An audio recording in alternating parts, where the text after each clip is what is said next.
Hi guys, James at Rampant Lion Reviews again for you today with another beer review. For this one, we are going to head to Vietnam once again for the first time in what feels like a good long while.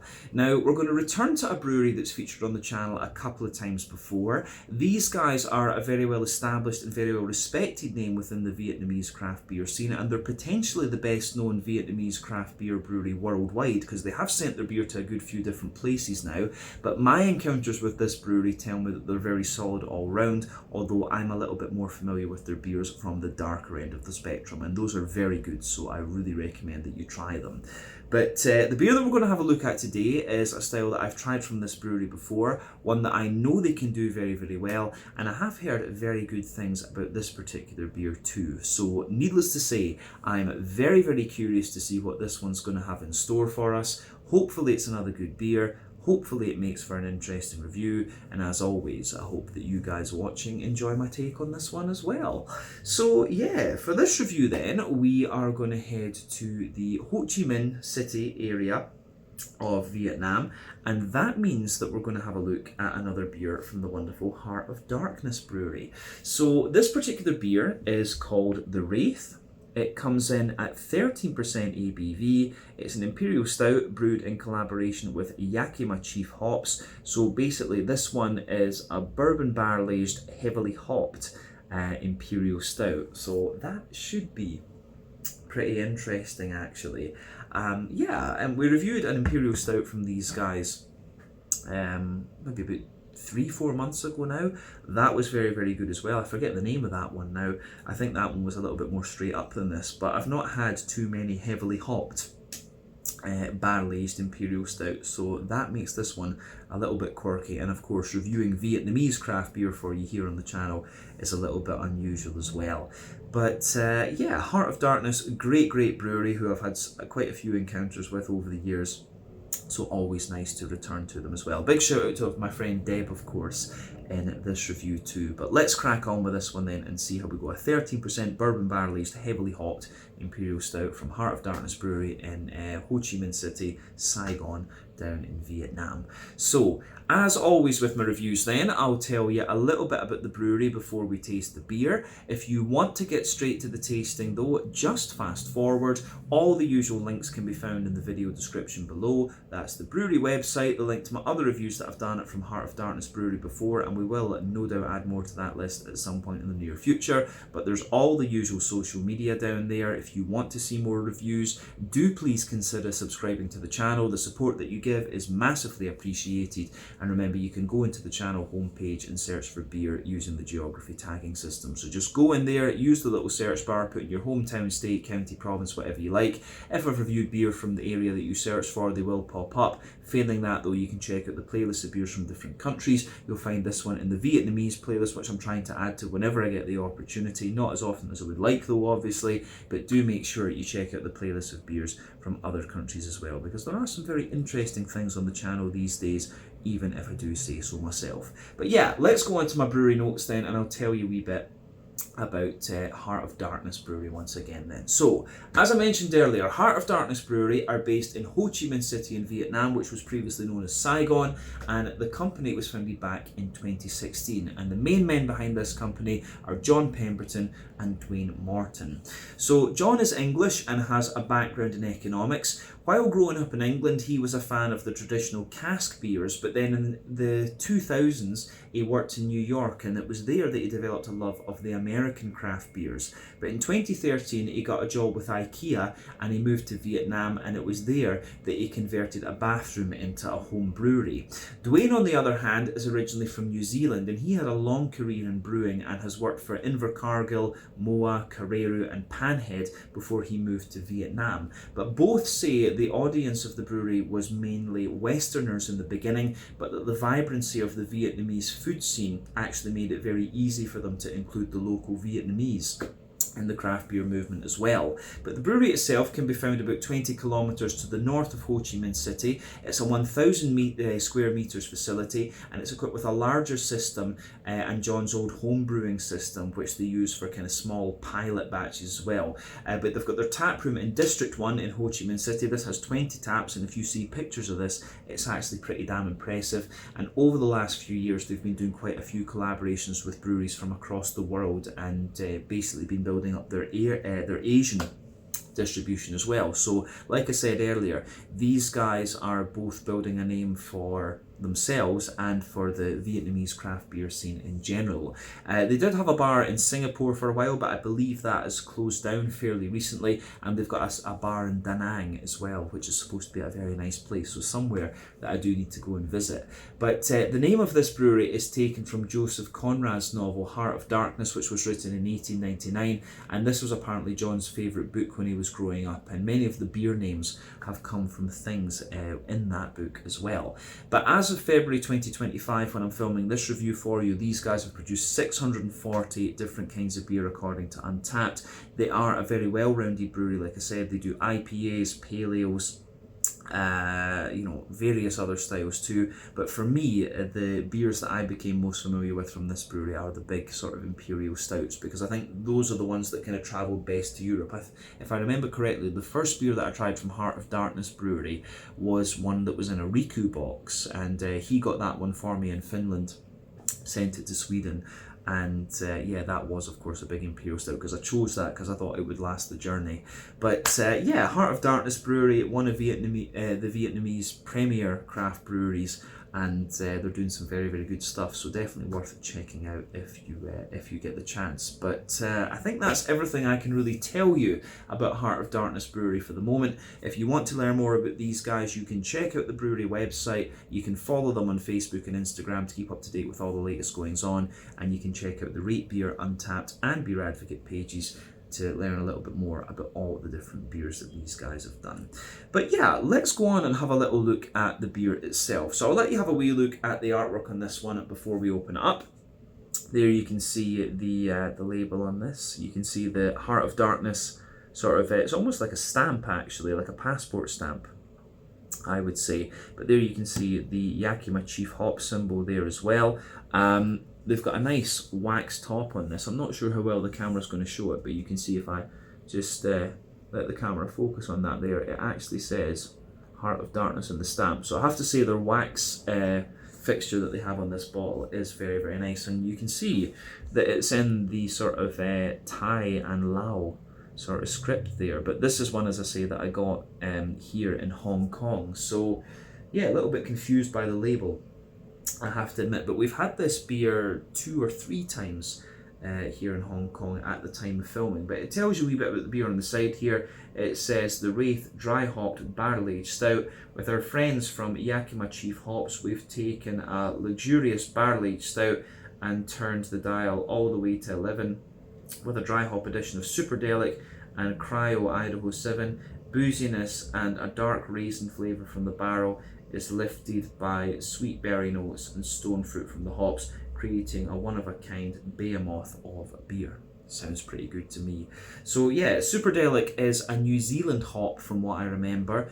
It's about 10 or 11% alpha acid, and it gives you this very kind of candied strawberry kind of flavour if I remember. Idaho 7 is American, 14% alpha acid, and it focuses on that very soft side of the tropical fruits, like pineapple, mango, apricot, papaya, these kind of things. So yeah, it should be quite interesting to see how they behave in an Imperial Stout.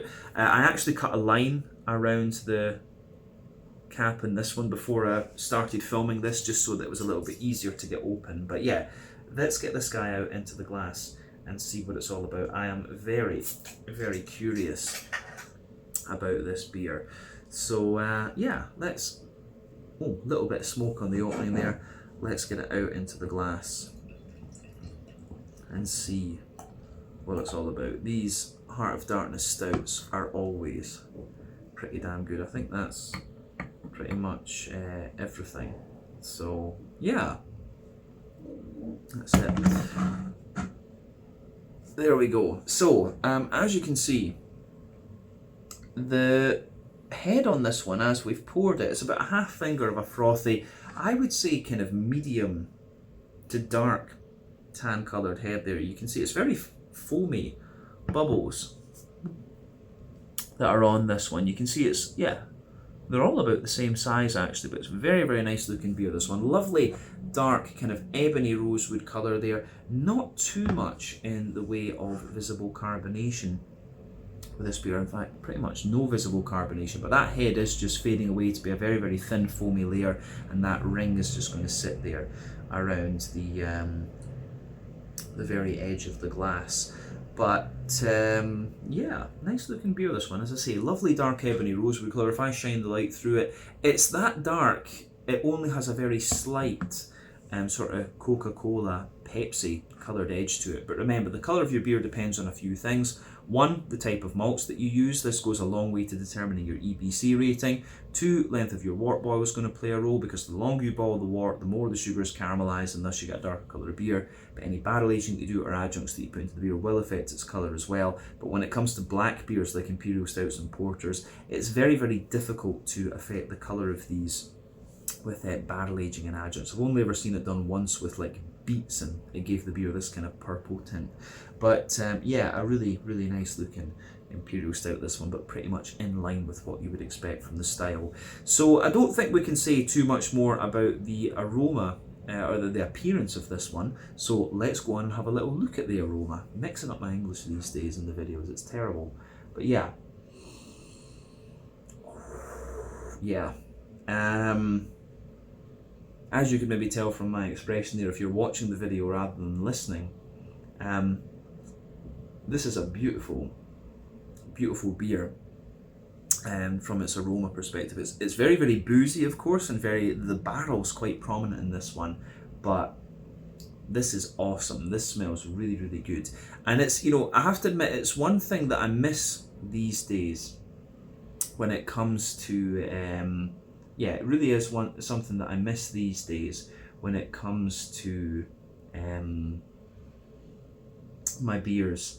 It's the old school RIS type stuff, because there's just too many of these big sweet pastry stouts about these days. I miss the proper old school RIS beers. This one's barrel aged, of course. There's quite a lot of hoppiness in it, so it's on the sweeter end of that old school RIS spectrum, but it's still a really nice change of pace for me, this one. So big thumbs up to Heart of Darkness once again. I'm sure this is going to be pretty damn good. Yeah, so let's just break this down and describe it for you a bit more in depth. Yeah, so the backbone of this beer, for me, it's the barrel straight away. So you can smell that lovely, I'm pretty sure it's bourbon barrel aged, this one, maybe a bit of rum in it too.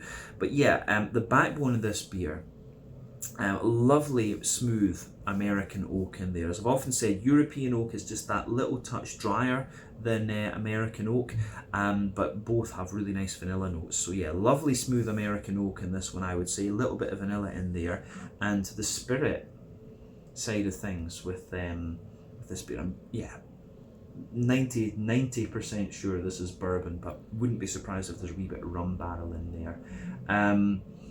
So yeah, the bourbon that you get out of this one, very, very sweet actually. Little tiny bit of bite to it though. So lovely big oily brown sugary notes in there. Yeah, lovely oily brown sugary notes in there. American barrel underneath, wee bit of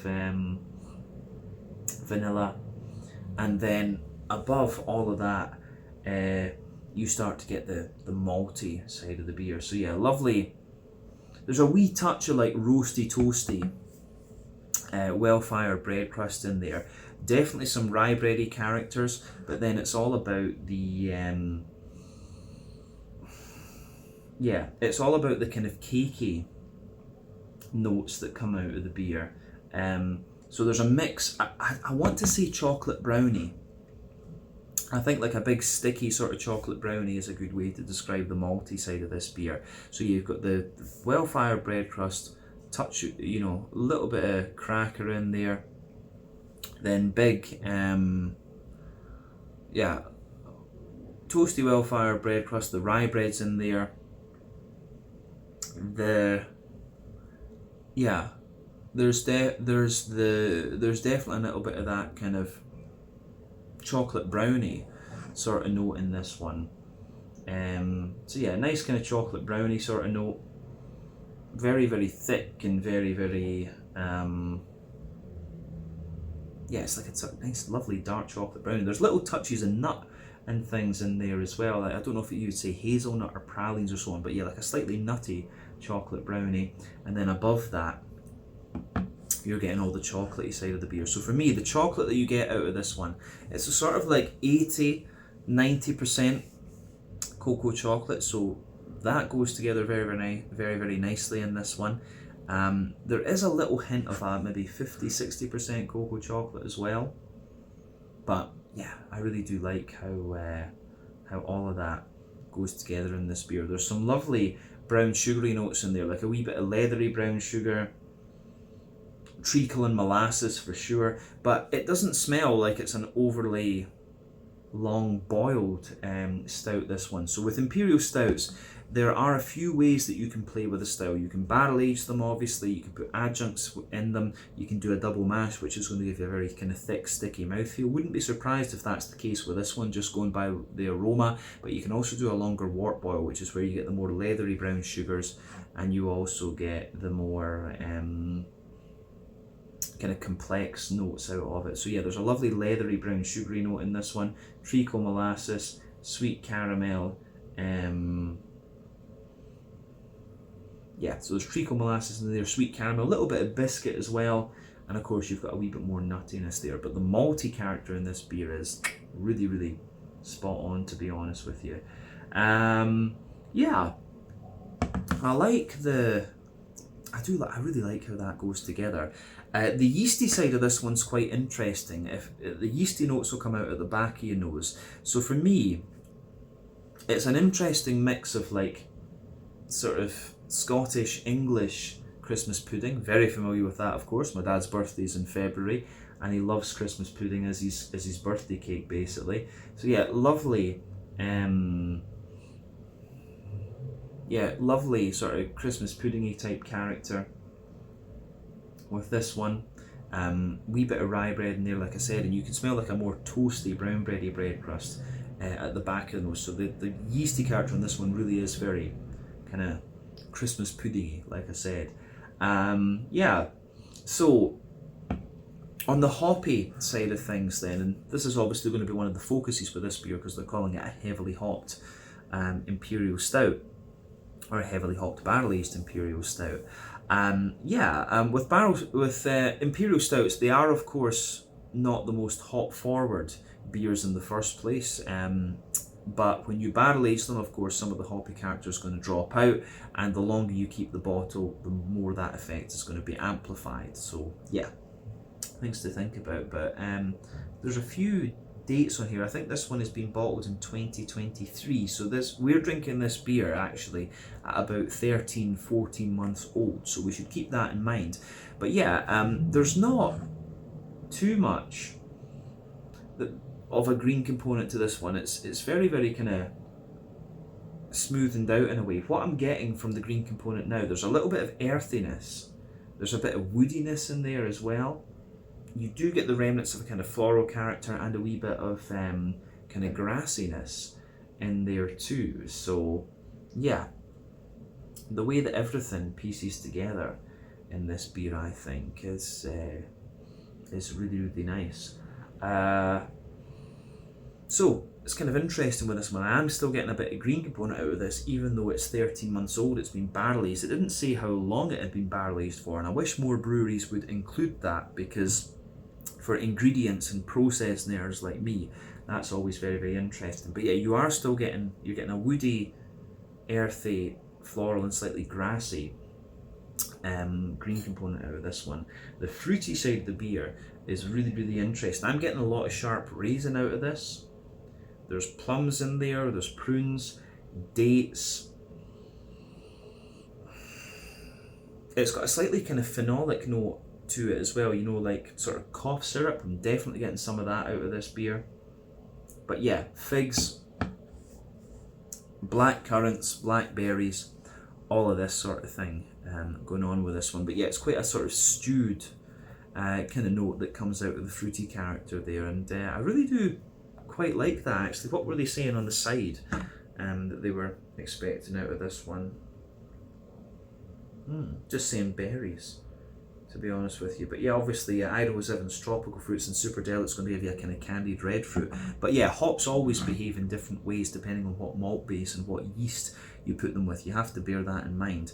But yeah, aroma wise, a lovely smelling Imperial Stout, this one. So take a bit of time to enjoy that before you get stuck in. So yeah, this one is the Wraith, a 13% heavily hopped bourbon barrel aged Imperial Stout from Heart of Darkness Brewery near Saigon, Ho Chi Minh City, whatever you want to call it, in Vietnam, in collaboration with Yakima Chief Hops. I'm very curious to try this one, so let's do it. Slàinte, skål, cheers.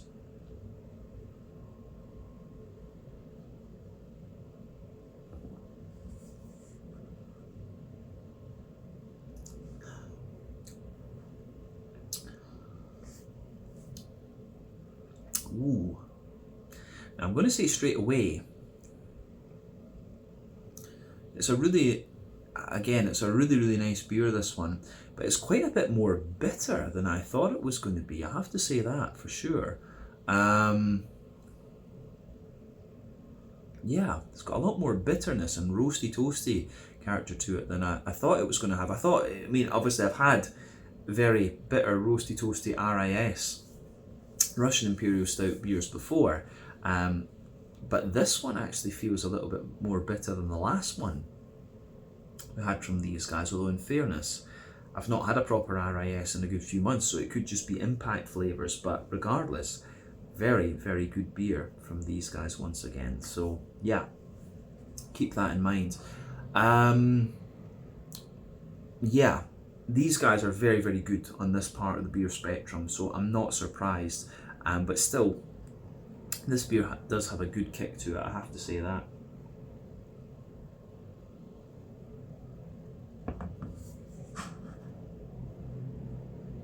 And if you take a slightly bigger gulp to it as well, you can feel the effects of the hoppiness in this one. It just makes the fruit that little bit sharper actually. So yeah, the way that everything kind of pieces together in this one, it just makes, everything just goes together so well in this beer. So yeah, big thumbs up to Heart of Darkness then. Let's break this one down and describe it for you a wee bit more in depth, as we always do. So the backbone of the beer, you've got that lovely, nice oaky character coming out of this one. As I've often said, sweeter flavours come out further forward on the palate, more dry and bitter flavours come out further back.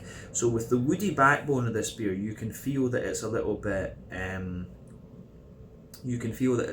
drier further back, but yeah, as you come further forward, it really smoothens out. So on the yeah, you can feel the smoother side of the wood further forward for sure. And then if you focus specifically on the middle third of the palate, like I'm saying, you can feel there's a little touch of like vanilla to the wood, and then you've got the kind of bourbon layer coming out of this one, and the bourbon actually has a little bit of bite to it, and for me that's one of the key differences between the American bourbon whiskies and the Scotch whiskies. Scotch whiskies are very smooth, but the American bourbons just have that wee bit of bitiness to them, but the brown sugars are a little bit brighter. So yeah, you can feel that bourbony character in this one. Then above that, you start to get the malty side of the beer. So there's the roasty, toasty, well-fired bread crust in there. And above that, you can feel the layer of rye bread. And the rye bread has a little bit of sweetness to it for sure.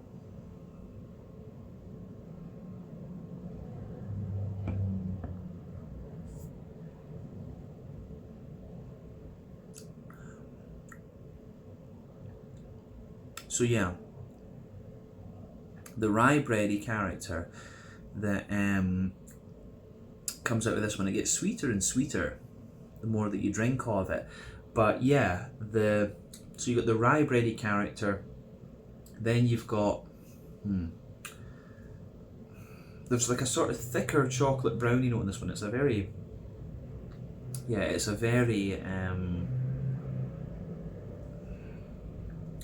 a very like almost gloopy sort of chocolate brownie note that comes out of this one. Within that, you can feel a few little bits of nut and things. But then, yeah, above that, you start to get a more chocolate muffin kind of quality. And within the chocolate muffin layer, you're getting the nutty characters like hazelnut, pralines, walnuts, stuff like that. You can feel that the sort of muffiny layer that this beer has is really, really nutty actually. And then above that layer, you get the chocolate. And again, chocolate is one of those flavors that gives you the darker flavors further back and the kind of sweeter flavors further forward. So like at the back, in the chocolatey layer above the chocolate muffin, you get the sort of 70-80% cocoa chocolate, maybe even 90% cocoa chocolate further back. And as you move further forward along the palate, it's giving you a wee bit more of a kind of 50% cocoa chocolate, at most maybe 60%. So you can feel it's very, very dark and bitter further back, but it just kind of mellows out as you come further forward. And above the chocolate, you start to get the brown sugary notes out of the beer.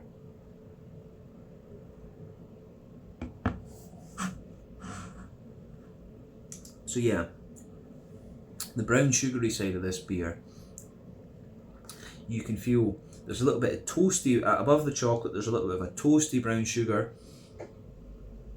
There's a more leathery brown sugary layer, but in the dead centre of your palate, you have this really oily, sickly brown sugary bubble in there. So yeah, it's got, yeah, toasty brown sugar, leathery brown sugar, then a lot of treacle, molasses and things like that in the dead centre of your palate. So yeah, everything sits there in the middle of your tongue, and I think it's really nice how that goes together. There's a lot, the complexity in this beer really sits in that middle third of your palate.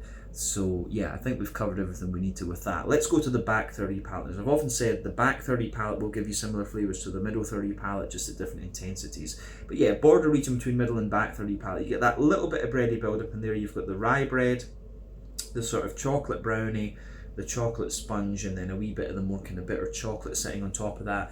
But yeah, the base of that back third of your palate, you've got the barrel, the drier side of the wood, you get the more bitey side of the bourbon as well, and then yeah, toasty well-fire bread crust, rye bready notes above that, then yeah, the chocolate brownie, the chocolate muffin, and yeah, a wee bit of the chocolatey character, the sort of roasty, toasty, chocolatey character just sitting on top of that. Then it's all about the yeast. The top of the back third of your palate is always about the yeasty side of things, so let's focus on that.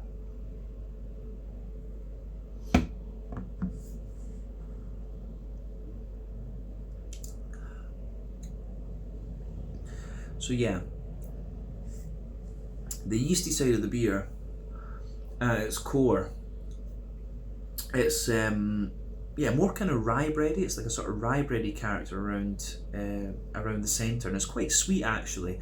Then as you move further out from that, it shows you a little bit more of an almost chocolate muffiny quality. But yeah, the very edge of that yeasty character is a bit more of a well-fired bread crust, in all honesty. And definitely back third of your palate, you can feel the flavour is taller. Then as you move further forward into the middle third of your palate, it just kind of condenses down and squashes together that little bit more. But when it comes to the malty and yeasty side of this Imperial Stout, it's actually quite a bitter, toasty Imperial Stout, this one, that's for sure. But what I would say about it is that the barrel comes out more and more into the aftertaste, and you also get the green component, and that's kind of what you would expect when it's a collaboration with Yakima Chief and they've got these hops in there.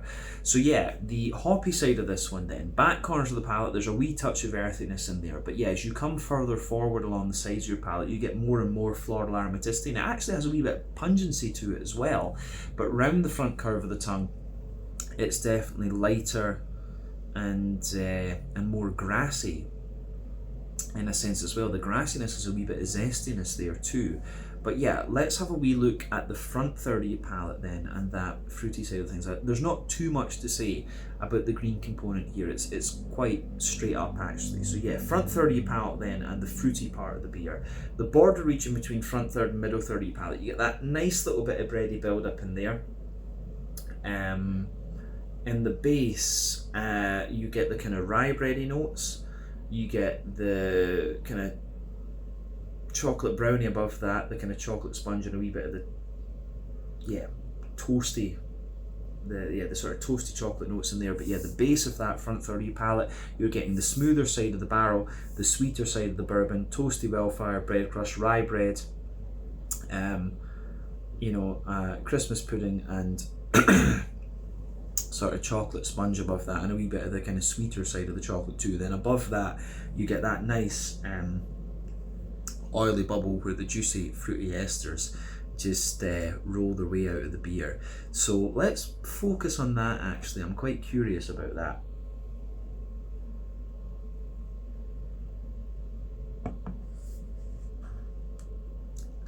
So yeah, the fruity side of this beer is quite different from other Imperial Stouts I've had before. So when you take it in, this beer, it has the red fruity characters you'd expect, but it's just a wee bit more. It's just got a wee bit more diversity to its flavour in a way. So at the back of that front third of your palate, you're definitely getting the sharper kind of raisiny type note. You've got plums underneath, but there's a lot of date and a lot of kind of the dates. I think it's more of the datey flavour that's pushing out of this one. There's a lot of sultana as well, and as you reach the middle of that kind of oily bubble on the front third of your tongue, you start to get the more figgy notes there.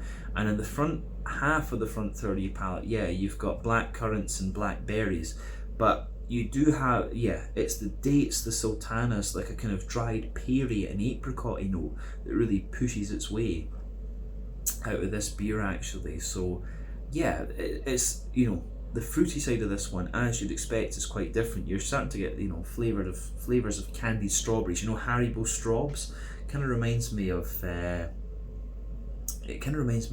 the fruity side of this beer, to be honest. But yeah, all in all, a very, very nice beer, and definitely in line with the Imperial Stouts that I've had from these guys before, but a little bit more quirky. I think the fruitiness and the sort of bigger green component this beer has is what really makes it stand out actually. I don't know if there's too much else we can say about the flavour of this one, to be honest with you. It's kind of what I would expect from the brewery, and also it just has that quirkiness, Yakima Chief hops. It shows you that more hoppy side as well. So yeah, I think we said everything we need to about the flavour of this beer. Let's round off with a wee quick look at the mouthfeel. So for me, mouthfeel wise, this beer, it's full bodied, kind of mid-range full bodied, not the thickest of beers that I've come across, but it's leaning toward that thicker end of the spectrum, but it's not the absolute thickest of beers I've come across. It's probably a better way to word that. The carbonation is very, very smooth in this one. It's got a kind of silky mouthfeel, but it's quite a bitter and slightly dry Imperial Stout. This one, it absolutely fits into the kind of Russian Imperial Stout style category, this one, that's for sure. So IBU wise, I would guess this is 90 or 100 IBUs. The barrel, like we say, adds a bit of dryness to it. You've got a wee bit of kind of bitiness from the spirit as well, but yeah, roasty toastiness in there, sweetness from the malt base, a kind of drier sweetness on top, and yeah, quite a bit of fruitiness and a good green component to this one as well. But all in all, another very, very good Imperial Stout from Heart of Darkness, and I certainly wouldn't hesitate to recommend this one. So yeah, let's leave it at that. This one was the Wraith, a bourbon barrel aged Imperial Stout, 30% ABV with Superdelic and Idaho 7 hops in it, from Heart of Darkness Brewery in Saigon, Ho Chi Minh City, however you want to call it, down in Vietnam. So let's leave it there. Once again, thank you for watching my beer reviews. Until the next time, please like, subscribe, share, all the usual YouTube stuff. Let me know your own thoughts on this beer in the comments section below. Let me know what your favourite beers are from Heart of Darkness Brewery as well, and we will no doubt return to these guys again at some point in the very near future. But until then, Slàinte, Skål, cheers, check out my social media, check out their social media, and I'll see you guys again very, very soon. Ciao just now.